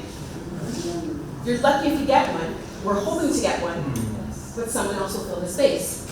So I just want to let you know, I'm sorry, this is like kind of lecture mode, but I feel like that's the way I can get as much as I can, all right? So now we talked about a bit about self-regulation. There's affirmations, there's breathing, which we did. Conflict resolution, okay? Conflict, and I know you're not going to remember all of this. You're going to find me on LinkedIn, Candice Marie Holt, or otherwise on clockworkcc.com, because I will talk to you more about this, just letting you know. Conflict resolution. There are a lot of fights at recess. Why are there fights at recess? I told you people don't know each other. 3 of us are sitting together and getting to each other switch. 3 of you, I'm not going to fight with you, I'm not going to fight with you, I'm not going to fight with you. But if we have a disagreement, how do we go about fixing this disagreement? This is probably too elementary for this group right now, but I'm going to tell you what it's called. Kelso's Choices gives you 7 ways to solve problems. Go find some other friends. Stop. Tell them to stop. Apologize. Walk away. Go take a breath. These are basic things that we need through life. You see a lot of, who's seen an adult who can't self-regulate? Put up your hand if you've ever seen an adult who can't control their emotions. Put up your hand if you've ever seen an adult who can't control their emotions. That should be everybody in the room, if not 2 hands. Okay, we learned that from when we were young. So we need to make sure that we actually are learning conflict resolution. I'm going to read something, and hopefully I have the time to do it because I think it's very important. Yeah, and then we're going to wrap up with those. Okay, stories. Stories that you make up, and Nancy stories, or other stories. Use people that you know, examples to teach your children. I'm going to read this. It's called The 2 Goats. Have you heard of the story? Put up your hand, quick show of hands if you heard the story. The 2 Goats. I'm going to read that, I'm going to read one more. And there's a reason I'm doing it. The 2 Goats. 2 goats, frisking on the rocky steps of a mountain valley, chanced to meet, one on each side of a deep river. The trunk of a fallen tree formed the only means of crossing the river. And on this, not even 2 squirrels could have passed each other safely. So they couldn't get past, the squirrels couldn't get past. So a tree is falling across the bridge, all right? Not so our goats. Their pride would have permitted them either to stand aside from the other. So there was one goat here, the tree has fallen and created a bridge. There's another goat right here. 2 squirrels can't pass, you know they can't pass. So the goats come up, and they're just gonna tell the story. One comes here. One comes here. The other moves up. The next one moves up. They meet in the middle, no one wants to move. They don't know how to resolve the conflict. So instead of one saying, you know what, I'm gonna back up, it's okay. They fight. Right there, and what happens to them? Who can tell me what happened to them? They fall into the water and they both are gone. Because they don't know how to resolve their conflict. That's what's happening. But you want your children to be this one. And I may very well summarize this. The crow and the pitcher. So what happens is there's this crow, wants to drink the water, but can't get it. Uses mind, critical thinking is very important, takes a pebble, puts it in the pitcher. Just a pebble at a time, another pebble.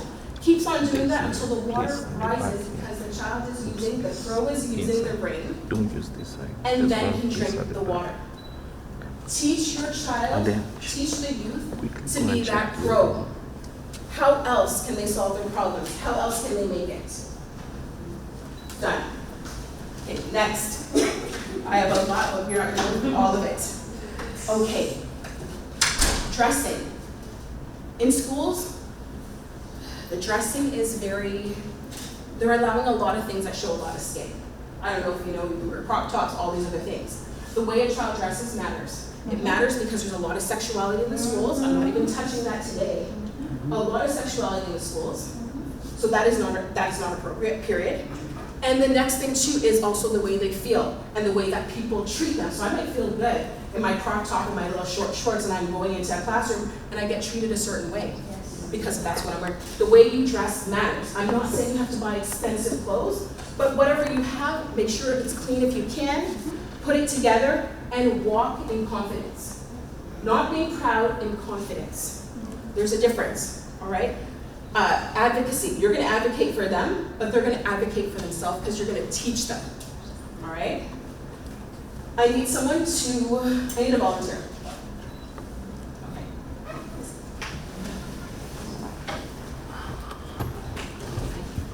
You're going to accuse me of throwing a ball that I hit another child with. Accuse me, just accuse me.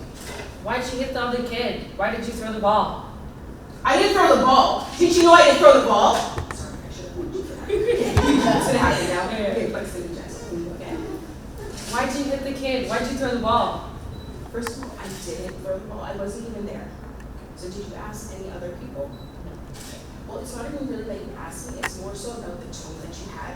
I didn't like that. I felt like you were accusing me of doing that. And I don't think you meant to do it. I would have said, like, did you throw that ball? Right? Because I really didn't. And now you would probably feel bad that you accused me for something that I didn't do. Sorry. I didn't ask for a sorry. So you want them to advocate for themselves. All right? Locus of control. The students and the youth can control their own future. People will tell you that they can't. They can't. All right? Yes, they're going to school, but they also can open their own business. They might be the child, and Chris mentioned it, yes, on there, who is moving all the time. Everything good can be bad. Everything bad can be good. So if you're moving all the time like this, you might think, oh, well, you have ADHD. Maybe you do. But this is good in a different situation.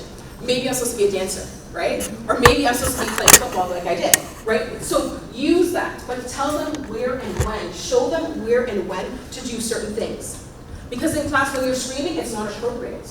But if you are at a concert, yes, you're screaming and you're yelling. So you want to show them the differences. When I do that in class, I'm not going to yell here because I did it a little bit before. So, zone of genius. Get them to do something that they love, that they're passionate about. A lot of you talked about what you're passionate about. I'm not going to put you on the spot, but if you're passionate about it and you are good at it, that is your zone of genius. That's what you should be doing. If you're not doing something that you're passionate about and you love, That is for you to know, and then just go reevaluate. Because you are not necessarily in the place where your excellence can be shown. You might be good at it, but you're not passionate about it, so there's a disconnect. I'm not gonna ask who that's for. It was for me at one point. So mindset, be around people who lift you up. So for example, we have a bunch of people here. You don't always have to think about the same thing the same way, but if you find someone, you're like, you know what, I resonate with that person, go talk to that person. All right, build that community. All right. Now, that is self-regulation, self-esteem.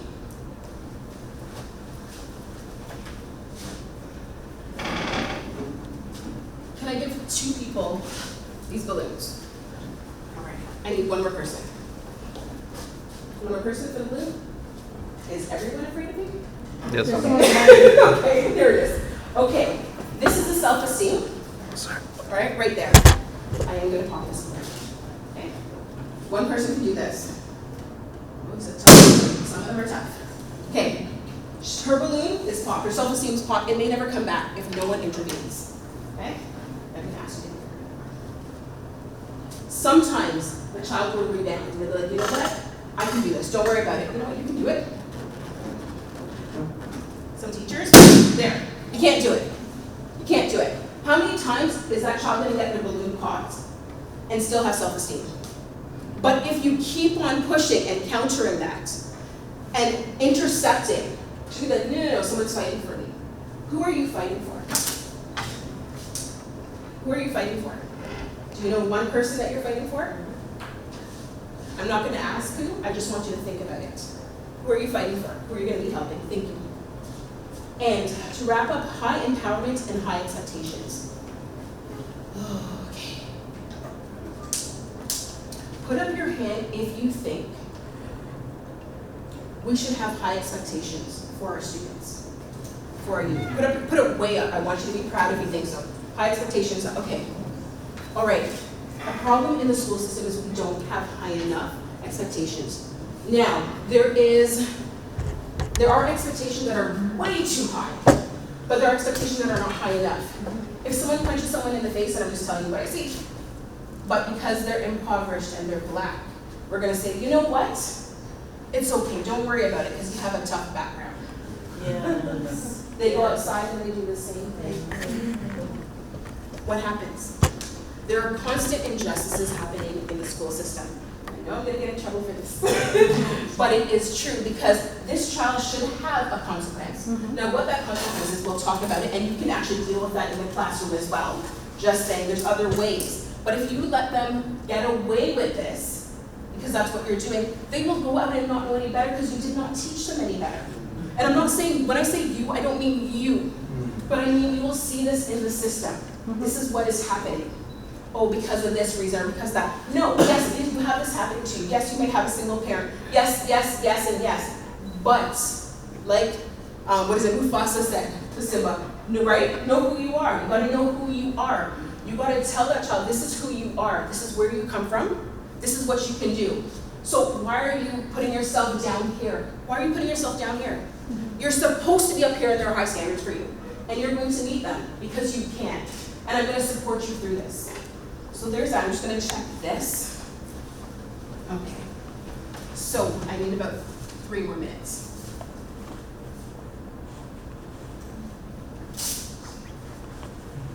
In my classroom, I had kids coming on duty with me wearing vests. They were wearing vests, and when they went outside, I was like, how come you got a vest? How come you got a vest? Because no other students had vests. Because they were looking for people that were sick, that were hurt, that needed a friend to go talk to. They were the leaders. And everyone was like, what a vest? I want a vest. It's a vest from the dollar store. Okay? But everybody wanted one. And I had to turn kids away and say, you know what? Ask your teacher. Because I'm responsible for my kids right now, I can't watch everybody. That is simple. I'm going on duty anyways. I have 3 other people. You each have 2 eyes. You can help me out. Go take those ones to the office. Go give them responsibility. Get them to have routines. They will thrive. Do not kill them with responsibility. Do not kill them with routines, but give them a balance. You've got to know that balance. So that is the high expectations. Give them rules, routines, and get them to take care of themselves. Just like we did self-regulation, if you are not there, get them to take care of themselves. When I was in Manitoba, And those kids had some parents, some that were lying on the street, drunk. This is how you make a meal. Because we had a kitchen. This is how you make a meal. It's not part of the curriculum, but I made it part of the curriculum because they need it. You tailor it to that child. Each youth is different. And when we're talking about these problems, they start here. They start here. And if you can't be in the home, find someone who can mold your child, mold the youth. And the older ones, this applies to the older one. Who's going to be that buddy that's going to stay with that one on Tuesday or go and take this person out on this day? Find someone you can trust to do this. I think I covered most of it. The only thing I'm going to say is be a role model. Don't say one thing and do a different thing. Leave me that alone. Talk to them about stories. Read stories. Get them to read, get them to learn, get them to be excellent. There are tons of resources. Don't have the time to give it to you. Sorry that it's sitting down because I can cover a little bit more. Videos, music. Find out what energizes them, what drains them. An energizer for me is playing football. I'm not playing football right now, but playing football. That's my energizer. My drainer, listening to, oh my goodness, what is it called? Heavy metal. It gives me a headache. It just gives me a headache. That drains me, right? Find out what their energizer is. Get them to do their energizer as long as it's okay. Find out what their drainer is. Find out what they like, what they do best. That's how you can support them. So, build connection, be involved. Self-regulation, show them how to do it, and self-esteem. They go hand in hand. High empowerment and high expectations. Don't set them up for failure, but high expectations. Does anyone have any questions before we wrap up? Yes. Yes. You made a statement that we need to know our kids' friends. Yes. I think that's a very tough thing, and I believe there will be one or two parents who will agree. Well, maybe when they are very little, it's easy to know which house they will go for their sleepovers. But when they get to, is it 10 plus something, they don't even want to even talk to their friends. Especially when you come from Africa like me, your accent is a little bit, no, don't talk to my friend. It's difficult, it is.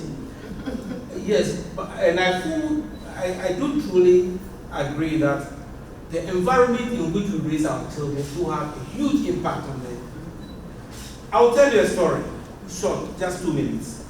After, I'm the boss of I control. Now, you see, I have a family friend who has 5 boys. The boys were very stubborn in Ghana, very, very stubborn. And this boy was living at, Chop Farm area, General Wilson. And he sponsored these boys and they were coming. And he knew that, oh boy, I am bringing these boys from the frying pan to the fire. 3 months before they will come, he moved. Very, very far. I won't call the name of the place. And there was a military camp close to that place. And he moved there. After 10 years, one boy is a lawyer. One went to medical school. I think 2 are teachers and 1 is a firefighter. I'm telling you, all the 5 of them, they've turned out well. If he would have kept staying at that neighbor, you know what will be happening to them by now?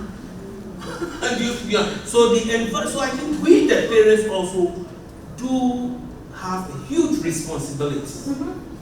You see, when we know that our children are not good for such an environment, please, let us be bold enough.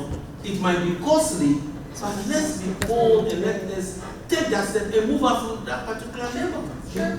I absolutely agree. And I'm just going to say something.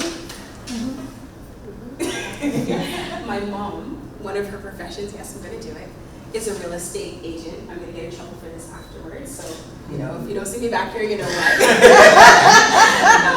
But anyways, so my mom is a real estate agent. She actually made sure she put us in certain communities. She moved us out of other communities because she did not want us to have certain friends. Not saying that the community itself is bad, but there are influences. And she made sure. So that's why we are the way we are, because of what we had access to, right? But also, and it's terrible that we have to move out of these places, but also because of who we hung out with as well. It makes a difference. You'll see, go to the places where you see all the potholes, but then, oh, these were just paved, and they get paved every Tuesday. Right? So pay attention. Where do we have trees? A lot of trees. Health is up. Less trees, health is down. Which neighborhoods have the most trees? There's a lot of signs, and I can't go on because we need to end. But this is true. But if you have them from here, right? The tree may be tall, but I will cut you down. I'm not saying hurt your children. What I'm saying is raise them as best as you can. And if you cannot be there, get someone in your stead. All right, get someone in your stead. We have 5 minutes left. Thank you very much. Any more questions before? Okay. As mentioned, and I don't know if you remember TDSB, but it plays a role also in postal code discrimination. I don't know if people are aware. And it's never been talked about, but postal code discrimination is based on income, and it's based on neighborhood improvement area. And I know some of us predominantly are black here. It is the area that is predominantly black. That's because of poverty, that's because of housing, Toronto housing. So the elephant biggest in the room, I would say, the parents, I myself as a parent, is you have to step up. You cannot blame on the system. This is not back home in Africa where you can just drop your kids and somehow they're going to be doctor when you are not a doctor. You want them to be a lawyer when you yourself as a parent are not a lawyer. Let's stop the excuse and the blame game on the youth when the fact is the parents' responsibility. I don't blame any children or youth for any crime. I look at the parents, and we cannot use the excuse of back in the days. We're not in back in the days. Africa needs to live in the present, which is 2025. Take responsibility as a parent. I took when the system didn't work in TDSB. I homeschooled my kids for 6 years. My son today is in UFT, studying for research, but that's because I sacrificed. I don't blame it on anybody. I don't blame my parents or anything. You gotta take accountability. Yes. Period. And with that, take the things like wherever you are, do not lose your culture, whatever it is. Because then again, whatever you give away, it gets replaced. So make sure that they have the culture from when they're down there. Start down here. It's the parents' job. It's the teacher's job. It's everyone's job. We all have a turn. So make sure when you have your turn, you make that impact right away. Right away. We had one. Mine is more of a comment, but a question. But I wanted to add that I think of course, is very ideal for, the area does play a big part of it. But I also, I started off living in Jane and Finch. I moved out to Jane and Steeles. Then I moved down to Jane and Warner. Then I moved to St. Clair area and just kept going to better and better areas. My last place before, in my current place, was at Wilson and Avenue, which is a Jewish area. So of course the school year was a lot different, but I was in a position to be able to do that. And of course originally I sacrificed a bit because I didn't want my kids to grow up in a certain area. But I also want to say though, I think how things can get better in these areas, because some parents don't have the choice, like they hate where they're living, but they don't have the choice to move. But I think what we need to do better as a community, as parents, we need to be more involved in the community. We need to know what is happening. For example, with Toronto housing, certain neighborhoods look better because people are actually involved in the budget and saying, this is what our building needs, this is what our community needs. And they're making these demands, they're making demands about their community centers, all of that, and it's happening. But there's a lot of communities, like my community, the Ghanaian community, for example, we're populated in Jane and Finch, but when big decisions are being made about Jane and Finch, gentrification, all of those things, we're not really involved in those pieces. The same way gun violence is affecting our community too, but we're not at the table where these conversations and work is happening. So I think it's really about us envisioning what we want our community to look like, and just like we've seen in the past in terms of social activism, civil engagement, and all those pieces, if we start to do more of that, we can change these communities that we are in. That's just well said. Be involved. Be involved. That's what you need to do, right? It's in the schools, but it's not just there. I agree with you, because there are people that can't move, and they do label these societies, and they say, you are priority schools, you are this or that. It's happening now, I've seen it, it's happening now. And my last Good afternoon, everyone. I know I just stepped in halfway, so forgive me. So hello, everyone. Just echoing a little bit of what I heard in here in regards to perhaps influencing our children. I think it's really important for parents or guardians to let the teachers know that you are actively involved in your children's education. Every year, make sure you put your face in there, or someone that you highly respect. If you're unable to attend parent-teacher meetings, make yourself present and let them know that you are heavily involved. My uncle, when he taught at NACI, North Albion, he said many of the parents that used to come to the school, it was the children that were very successful already in the schools. And the teachers never really tried to encourage other parents to come. And it could be in different reasons. It could be because they're working, etc. But I think it's very important that you be involved and let the teachers know that if there's any issues, let them know that you are very concerned about their education. And I know my dad, may he rest in peace, he came to every parent teacher to grade 13, and then when I started university, when I went to York, he asked me, he said, so when's parent teacher? Rest in peace. I said, parent teacher is done, Bob. Parent teacher is done. But he let them know, and I know we don't have the time, but I think it's very important to let the educators know that you are just as involved with your children, and that's important. If you can't go yourself, send someone whose opinion you hold and that they have that same concern. If it has to be auntie, grandparent, whoever. It's true. In the hospital, if you go in the hospital, have an advocate. Always. It's absolutely Always. go up. Always. It's the same thing in the school. Sometimes your child will be treated the way that people view you. Just show up or have someone show and tell the teacher, watch a temperament, because the temperament of the teacher transfers over onto the student. I am letting you know that. Maybe the students come out a lot like me, you know, so I'm just saying, check the temperament and say, I want them in this class, I don't want them in this class, because you have the power to do that, first of all. And that is really true. What you're saying about, oh my goodness, just be involved, please. Be involved. And tell the teachers who your child is, who they're going to be, and there's no other alternative. I'm done.